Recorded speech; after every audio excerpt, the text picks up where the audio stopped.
Y pues Raúl, buenos días, gracias por estar con nosotros. Muy buenos días, muchas gracias, Kimberly. Increíble la detención de Hernán Bermúdez. Fíjate que hay varias aristas, ¿no? En esta captura. La primera, que haya sido tan rápido, ¿no? Porque estamos un poco acostumbrados a que pasen meses en este tipo de casos. Casi en el olvido. Exacto, casos de alto impacto en los que de verdad pasa mucho tiempo para que sean arrestados, detenidos en otros lugares los implicados, los acusados. Entonces, en este caso, a mí la verdad que me sorprendió que haya ocurrido tan rápido, porque hace apenas un par de meses, menos de 2 meses que se dio a conocer el caso, que se estaba investigando desde marzo, y que ahora lo hayan detenido allá en Paraguay. Bueno, sorprende la rapidez y qué bueno, ¿no? Es una buena noticia. Porque mucha gente, digamos, los que tradicionalmente están con la oposición, dijeron que nunca lo iban a encontrar para que no hablara del supuesto vínculo, si tiene o no tiene vínculo, a don Augusto López. Sí, claro, y eso debería quizá tener temblando a muchos, ¿no? Comenzando por el senador, exgobernador que lo puso en esa posición, Adán Augusto López. Habrá que ver qué tanto va a poder decir. Y aunque se esperaba que fuera rápido, que estuviera acá en México de regreso, ahora ya se ha informado que él no va a ir a esta extradición rápida o expulsión del país que podía llevar a cabo Paraguay, y que sí va a ir a un pleito legal y que podrían pasar hasta 60 días. Según tengo entendido, Paraguay puede decidir si lo quiere expulsar porque entró ilegalmente, ¿no? Por la triple frontera esta de Paraguay, Argentina y Brasil. Y Brasil, así es. Así es. Sin embargo, ya hubo un anuncio oficial de que no lo van a expulsar de inmediato. Y además él va a tener la posibilidad de ir a un litigio, ¿no? Ir a tratar de defenderse. Sin embargo, bueno, también los especialistas ya están diciendo, e incluso la prensa allá en Paraguay hace un rato escuchaba que están pensando en que podrán ser 50, 60 días en lo que se lleva este juicio, y que finalmente sí sería extraditado, ¿no? No le ven como que tenga realmente una posibilidad de que no lo extraditen. Y es evidente que creía que no iba a ser atrapado, porque lo agarran sin ninguna seguridad, solo prácticamente. Sí, es que todo ha sido sorprendente en este caso, ¿no? Todo. Es decir, desde las cantidades de combustible que estaban ingresando a México, la cantidad de dinero que aparentemente podrían estar, el daño patrimonial que podrían haber provocado, y efectivamente que él estuviera solo, pero además un poco extraño, porque no sé si recuerdas que al principio se hablaba de que creían que estaba en Panamá, o que se suponían que se estaba en Europa, que se estaba buscando en más de 150 países, tengo entendido, y que lo encuentran en un país que en realidad no es como común, ¿no? Que nos enteremos que está ahí un criminal o un presunto criminal mexicano en un país como Paraguay, pero que sin embargo tiene antecedentes, porque también fue detenido su sobrino, que tenía una red de apuestas, ¿no? Querían expandir, ¿no? Exacto, su red de delincuencia y de crimen organizado para Panamá. Para Paraguay. Sí, bueno, que aparentemente ya estaban cometiendo ahí, el sobrino por lo menos, con su red de casas de apuestas, y que algunas ya estaban establecidas realmente como casas de apuestas, y también con sitios de internet operados desde Paraguay. Increíble. Sí. Increíble. Vamos a ver qué pasa en los próximos 60 días, y como dices, seguramente hay muchos que están temblando por este tema. Seguramente, y a ver qué tantas cosas nos va a decir. O no va a decir nada. Vamos a ver qué es lo que sucede. Cuéntanos un poco del huachicol fiscal. Fíjate que yo quiero comenzar platicándote que, justo revisando los temas, me acordé de una plática que tuve hace ya varios años con unos amigos periodistas. Estábamos reunidos y un corresponsal, no recuerdo si era inglés o australiano, trabajando él aquí para una agencia de noticias. Él nos decía que él veía y que le parecía como si los mexicanos tuviéramos en el ADN la corrupción. Por supuesto, los mexicanos de inmediato brincamos, ¿no? Dijimos, no, ¿Que te acuerdas que también lo decía Peña Nieto? En algún momento lo dijo. Que estaba en el ADN del mexicano. En algún momento, efectivamente, también eso lo recordé después. Casi creo que sé cuál periodista era el que mencionas, un argentino. No, él era, no me acuerdo si era australiano o inglés. pero no lo dudo que también lo haya dicho alguien más. Y bueno, por supuesto los mexicanos brincamos, ¿no? Dijimos, no, pues no somos corruptos por naturaleza, no está en nuestro ADN, por supuesto, el ser corrupto. Pero en esta plática, algo que encontramos y que pensamos, y que lo piensa mucha más gente, es que donde sí está insertada la corrupción es en el sistema político mexicano, ¿no? Porque todo el tiempo nos vamos encontrando, no importa qué gobierno sea, todo el tiempo nos vamos encontrando casos impresionantes o muy grandes de corrupción. En este momento el que nos sorprende y el que nos tiene a todos trabajando es el del huachicol fiscal, que fíjate cómo en este momento no se conoce realmente de cuánto es el daño patrimonial, ¿no? De toda esta red de marinos, funcionarios públicos, trabajadores de las aduanas, ¿no? Los que compran el combustible. No hay un dato todavía de a cuánto asciende el daño patrimonial, pero algunos especialistas en temas de hidrocarburos calculan que podría ser de alrededor de 170,000 millones de pesos. Lo que convertiría, esa es una idea aproximada, digamos, de lo que piensan que podría ser, lo que estaría convirtiendo este caso en el caso de corrupción más grande del que tengamos conocimiento en mucho tiempo, ¿no? En mucho tiempo. E incluso hablan de que tendrían que estarse dando aproximadamente entre 100 y 150 órdenes de aprehensión, además de las que ya están, las 50 que ya 50 aproximadamente, algunos ya están en la cárcel, otros que están buscando, por ejemplo, el contraalmirante Fernando Laúnez, ¿no? Y su hermano que ya está detenido, y a ver si no toca al propio exsecretario de la Marina, ¿no? Sería un escandalazo tremendo. Claro, pero fíjate cómo, pero como te decía y como lo estábamos adelantando, este es un caso que en este momento nos tiene en shock, pero no es el primero, ni el único, ni el último, desafortunadamente, quizá. Porque está el de Segalmex, el de Seguridad Alimentaria Mexicana. Vergüenza, y todas las empresas que están vinculadas. Yo, por ejemplo, en particular, conozco una de inmobiliarias en Mérida que están haciendo una cantidad de fraudes, que lo hicieron, que quitaron el dinero a la gente y que son empresas que están vinculadas con Segalmex y que ya vamos a hablar de ellos más adelante.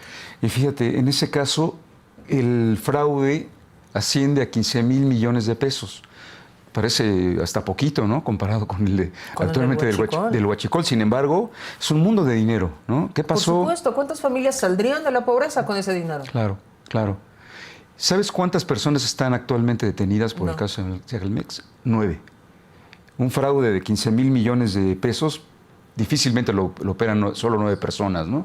Y lo que siempre llamó mucho la atención fue que el director, Ignacio Valle, padrino político cercano a Andrés Manuel López Obrador, bueno, él de inmediato fue declarado inocente sin haber sido ni siquiera juzgado, ¿no? ¿Por qué? Porque en su momento el ahora expresidente Andrés Manuel López Obrador dijo que seguramente había sido engañado por los priistas que estaban insertados ahí en Segalmex, que es la Seguridad Alimentaria Mexicana, ¿no? que es el nombre.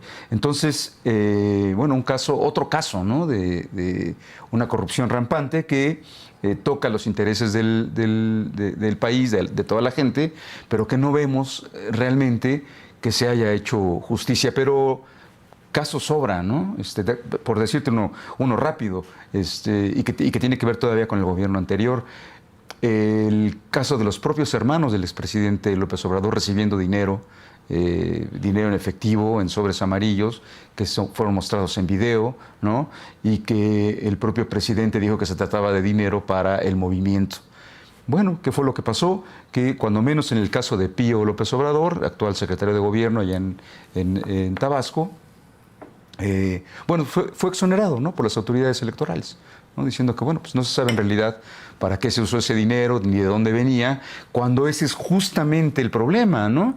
No saber de dónde viene, ¿no? Ni para qué se va a usar exactamente, cuál es el origen de ese dinero y por qué se está entregando una cantidad de dinero tan grande en efectivo a miembros de un movimiento político, ¿no? Y creo que ahí viene un vínculo con lo que estábamos hablando con la captura de Hernán Bermúdez. O sea, estamos tan sorprendidos de que haya sido tan rápido, tan eficiente hasta este momento. ¿Por qué? Porque tenemos normalizados todo este tipo de tranzas, transitas, transotas, que sabemos que no va a pasar mucho. Entonces nos sorprende cuando efectivamente estamos viendo impartición de justicia. Claro, y fíjate que eso, aún y a pesar de que, y sobre todo durante el gobierno de López Obrador y un poco todavía al final del gobierno de Peña Nieto, la cantidad de gobernadores que fueron encarcelados. Y aún así, siguen ocurriendo estos grandes casos de corrupción y por eso efectivamente, como bien dices, nos sorprende que tan pronto haya sido detenido este hombre acusado de ser el líder de un grupo criminal. Y nada más para un poco contextualizarlo, en la cárcel, Javier Duarte, exgobernador de Veracruz; Tomás Yarrington, exgobernador de Tamaulipas; Eugenio Hernández, también de Tamaulipas. Ya salió Eugenio Hernández, pero fue encarcelado, ¿no? César Duarte de Chihuahua; Roberto Sandoval de Nayarit; Roberto Borge y Mario Villanueva, ¿no? Gobernadores encarcelados por casos de corrupción. Es decir, la corrupción siempre presente en México, pero como te decía al principio, el sistema político. Enraizado. Sí. Ahora, recordarás cuando estaban muy de moda estos experimentos sociales que se veían en redes sociales donde ponían como a la gente para probarlos. Ok, hablamos de la corrupción enraizada en el sistema político, pero yo quiero ver qué pasa si la ciudadanía en general sabe que determinadas estaciones de combustible venden huachicol, venden combustible que fue robado y lo ponen a 3/4 partes del precio. Claro. ¿Cuántos de estos ciudadanos van a ir a consumir ahí? Porque desde esta postura de señalamos al gobierno, señalamos a las autoridades, pero ¿y nosotros qué?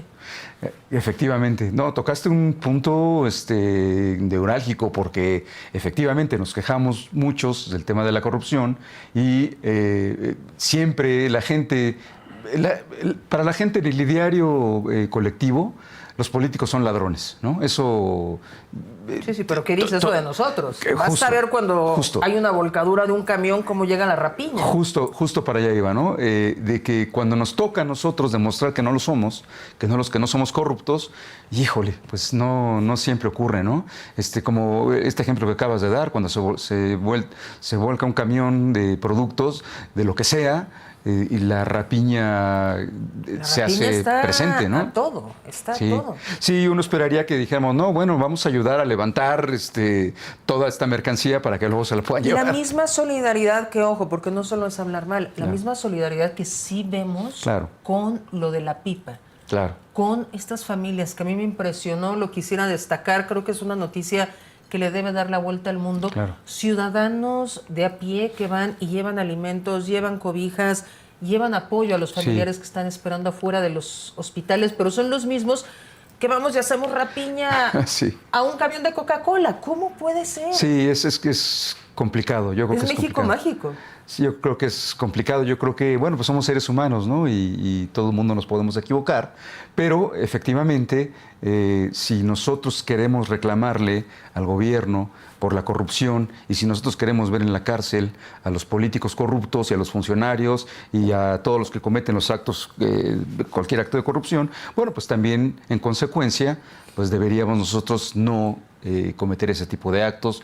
Como bien lo dijiste hace rato, no ir a comprar la gasolina donde sabemos que es gasolina robada, porque déjame platicarte, recordé en este momento, hace algunos años trabajando estos temas en la zona, este triángulo que le llaman allá en Puebla, que es la zona donde bajan ductos y traen tanta presión que pues ahí se roban cualquier cantidad de combustible.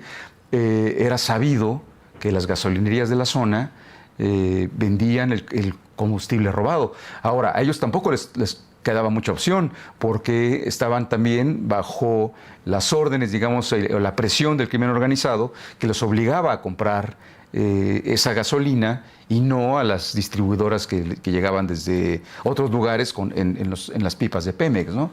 Entonces, pues efectivamente, estar involucrados en toda esta corrupción, pues es mucha gente todo el tiempo, ¿no? Sí, pero también incluye a los que compran.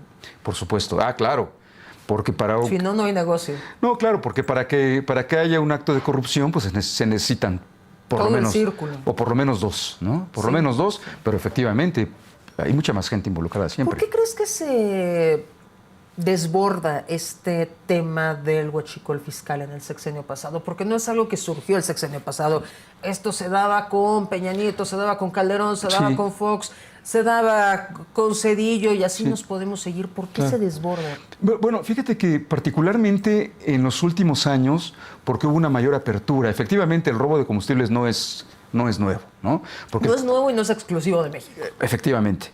Pero si no estoy equivocado, y es con el sexenio de Enrique Peña Nieto, donde se da una apertura mayor a la compra de combustible, a la entrada de combustibles, y es en donde empiezan efectivamente a que otros, no solamente el gobierno, porque es sabido que Pemex siempre ha trabajado durante mucho tiempo con números rojos y no le alcanza la cantidad de combustible que refina para venderlo y entregarlo aquí en México. En México tiene que comprar, importar gasolinas, importar diésel, pero Pemex era casi el único que podía hacerlo.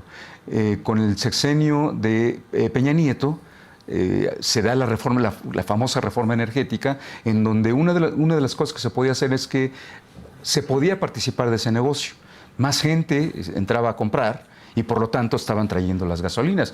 ¿Qué es lo que pasa? Que luego se dan cuenta que que el combustible ya refinado, o sea, el diésel, la gasolina, hay que pagar un impuesto mayor que el que se paga por algunos aditivos, por algunas sustancias que van a usar para el proceso de los hidrocarburos.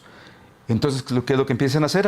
Empiezan a reportar, en lugar de decir que es el combustible ya refinado, sino que se trata de otras sustancias, de otros químicos, y que no pagan o que pagan mucho menos impuestos. Y ahí está el daño patrimonial, ¿no?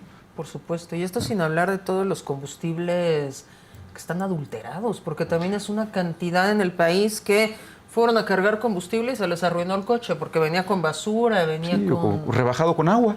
¿Cómo ven las medidas que está tomando la presidenta Claudia Sheinbaum para combatir el huachicol?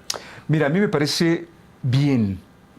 O sea, estamos viendo una actitud totalmente distinta a la manera como estaba enfrentando al crimen organizado. Y no solo del presidente López Obrador con su famoso abrazos no balazos, ¿no? Sino desde el presidente Enrique Peña Nieto, que algo que querían que se mostrara de inmediato era un descenso en el número de asesinatos, que nunca lo lograron, ¿no? Pero a mí me parece que lo que estamos viendo ahora es que sí hay una confrontación directa y clara en contra en este caso, el tema del huachicol, que es terrible porque el gobierno lo que necesita en este momento, o va a necesitar más adelante, es mucho dinero, ¿no? Mucho dinero. Entonces, que se esté dando este daño patrimonial, bueno, pues les lleva a tener que llevar a cabo este tipo de acciones que por supuesto eran esperadas, que son necesarias de un gobierno, ¿no? Que no puede dejarlas pasar. Porque déjame darte un ejemplo que no tiene necesariamente que ver con el huachicol, pero sí con las situaciones que se viven. ¿Cómo se está anunciando? Yo creo que lo vas a dar más adelante.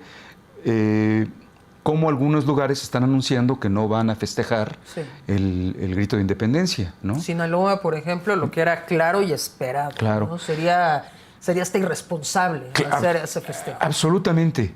Pero ¿de qué te habla? De que el Estado está rebasado, ¿no? De que el gobierno está rebasado, de que saben que el crimen organizado puede hacer algo que ellos no pueden contener, ¿no? Eso es lo que pasa. No, recordemos, ¿no? aquel atentado tan tremendo en Morelia, ¿no? En 2008. Fue con Calderón. Exacto, sí. Fue en el año 2008 y fueron varias granadas que lanzaron ahí algunos tremendo. Que eran parte de la familia michoacana, sí, que lanzaron granadas. No recuerdo el número de muertos, pero hubo muertos, muchos heridos, ¿no? Imágenes muy fuertes. Y bueno, ¿qué tiene que ver con lo que me comentabas acerca del combate al huachicol fiscal y el combate al crimen que lleva a cabo la presidenta? Bueno, pues que efectivamente está buscando que eso no ocurra, ¿no? Que el Estado no sea rebasado por las fuerzas criminales, y me parece que por lo menos hasta el momento, en un año de su gobierno, pues se nota que están haciendo ese trabajo, que están preocupados por ese trabajo, ¿no? El tema del huachicol fiscal parece que en todos estos escándalos estuviera salpicada la Marina, ¿no? Que era pues de las más honorables instituciones del país junto con el Ejército. Yo creo que efectivamente fue una de las cosas que más nos llamó la atención, ¿no? Que más nos preocupó y que más nos hizo ver cómo la corrupción se mete como humedad, ¿no? Y sí, increíble, porque no sé si tú recuerdas, lo dije mal, seguramente recuerdas cómo, por ejemplo, cuando capturan al Chapo Guzmán, que lo captura la Marina, algo que no hizo el propio gobierno fue involucrar ni al ejército ni a la Policía Federal, ¿no? ¿Por qué? Porque sabían que se les iba a filtrar la información y se iba a escapar. Entonces, ¿quiénes eran los que llevaban a cabo estos operativos contra los grandes objetivos? Pues era la Marina, porque sabían que la Marina no estaba contaminada, digamos. Claro, penosamente ahora vemos que sí están contaminados y mucho, ¿no? Pero creo que debería ser también un gusto saberlo, ¿no? Porque mantener esta imagen inmaculada sí es muy bueno para el colectivo, pero Claro. significa que verdaderamente están buscando en las entrañas. Yo pienso en ambos sentidos. Por un lado, qué pena, qué tristeza que la Marina, que marinos, no la Marina, ¿no? Sino que marinos, ¿no? Porque también hay que decirlo Sí, qué buena apreciación, de manera ¿no? Muy individual, bien, ¿no? sí. ¿No? Sí. Es una pena que haya marinos que estén involucrados en este tipo de crímenes, por un lado, pero por otro, qué bueno que se atacó, qué bueno que están dando la información, ¿no? Y qué bueno que se sigue avanzando en esto. Penosamente vemos ya 7 muertos, ¿no? De marinos y gente que podría estar involucrada en todo esto, pero que te habla también del grado de criminalidad y como de mafia, ¿no? Con la que están actuando. Con tentáculos, ¿no? Exacto, con la que actúa esta gente involucrada. Pero por otro, otra vez, y que como bien lo dijiste, qué bueno que lo sabemos y qué bueno que nos están informando. Es realmente muy importante. Sí, ¿no? sin duda, absolutamente. ¿Cuánto le atribuyes al huachicol fiscal, a todos los que han caído, los políticos que faltan por caer, al efecto Trump? Bueno, yo creo que sí es importante porque básicamente nos vamos viendo más presión y más actuación. Ahora que recientemente vino el secretario Marco Rubio. ¿no? Entonces viene el secretario, hay una reunión, no sabemos bien a bien qué fue lo que se habló durante esas reuniones, pero efectivamente vemos esta reacción del gobierno mexicano. Yo no creo que sea por causa de esta presión, ni por causa de las exigencias del gobierno de Estados Unidos, que se esté dando un mayor combate al crimen organizado. No lo veo solo como eso, pero sí creo que es un factor, ¿no? Sí creo que incide en todo esto. Y regresando a la figura de la presidenta Claudia Sheinbaum, que hoy en su primer grito, el primer grito de una mujer en 215 años, nada más y nada menos. Sí. Ha hecho de una manera muy quirúrgica esta separación del gobierno de López Obrador, donde claramente no se hacía mucho. Era abrazos, no balazos, no los toquen, no se vayan a enojar, vamos a soltar por aquí y por allá. Lo ha hecho sin mostrar abiertamente esta ruptura. Eso es realmente muy, muy interesante porque yo creo, y muchos así lo pensamos, me parece, que por supuesto hay una gran influencia por parte del expresidente López Obrador. No sé en qué tamaño, no sé si él le habla por teléfono para pedirle cosas, no lo sé. Realmente no lo creería, pero sí se nota que ha habido una gran influencia durante su gobierno. Y del ¿no? movimiento, ¿no? Como el fundador del movimiento en el que cree la presidenta. Absolutamente. Pero también creo que ella es la presidenta, ¿no? Ella es. Para todos ellos que decían que no iba a gobernar, que iba... Los cambios son brutales y muy rápidos, no ha cumplido ni un año. Y fíjate que, como tú lo acabas de decir, ha sido muy quirúrgico, muy una línea ahí que no la pasa, pero que están ocurriendo cosas que uno no se imaginaría, porque incluso en este momento, y de acuerdo a diversas versiones periodísticas, por lo menos uno de los hijos del expresidente estaría involucrado, ¿no? O por lo menos habría tenido contacto con la gente que está involucrada con el huachicol fiscal. No puedo decir, ni tengo ningún elemento para decir que está involucrado. Pero hay versiones periodísticas que dicen que estaba en contacto con algunos de los que sí están involucrados. Entonces, esto me parece que efectivamente le está dando a la presidenta la posibilidad de mostrar que está gobernando o parte de su gobierno sí se diferencia y que hay músculo y que hay estrategia. Y de que no se está deteniendo. Eso también para mí me parece muy, muy interesante. Porque en muchas ocasiones parecía que la administración de López Obrador no tenía ninguna estrategia de seguridad, ¿no? Que era tapar el problema y vámonos. Sí, todo el tiempo. Hay que recordar cómo no veíamos operativos de nada, ¿no? Durante el gobierno del presidente López Obrador. Y otra de las cosas es que, si bien es cierto, al final logró que la tendencia de homicidios, la tendencia, no que haya bajado el número de asesinatos de una manera sustancial, pero sí había ya al final una tendencia que iba hacia la baja. Pero aún así ha sido el gobierno de los últimos 30, 40 años con mayor cantidad de asesinatos de la que se tenga memoria, ¿no? Entonces, ¿qué quiere decir eso? Pues que por supuesto no funcionó su estrategia, ¿no? Todavía no año, en estos 11 meses, ha habido muchas más detenciones y mucha más estrategia que los 6 años anteriores. Y que sí estamos viendo un descenso real en el número de asesinatos. Todavía se cometen muchos, pero ya se ve un descenso importante. Nos siguen debiendo el número de desaparecidos, algo mucho más claro. ¿Comentamos? Exactamente, algo más claro. ¿Qué está pasando con el número de desaparecidos? ¿Qué pasa en ese tema? Pero efectivamente hay un descenso importante en el número de asesinatos. Y eso es importante. Raúl Torres, muchísimas gracias por haber estado aquí con nosotros tan temprano para hablar de estos temas tan importantes para el país. No, y te lo agradezco mucho, como siempre, el agradecido soy yo. Y si me permites, claro, nada más termino con este tema, con la corrupción. En los años, cuando viene el gobierno de López Portillo, 1976, y él llega con esta frase: la solución somos todos. Pero en el imaginario la cambiaron a la corrupción somos todos, ¿no? Eso ocurrió en aquellos años. Pero yo, está horrible, pero está muy irónico. Es de gran ironía, pero horrible. Pero yo sí creo que no está la corrupción en el ADN de los mexicanos. Yo creo que es algo distinto. Yo también creo. Y para cuando no tengamos esa fe, hay que voltear a ver las imágenes de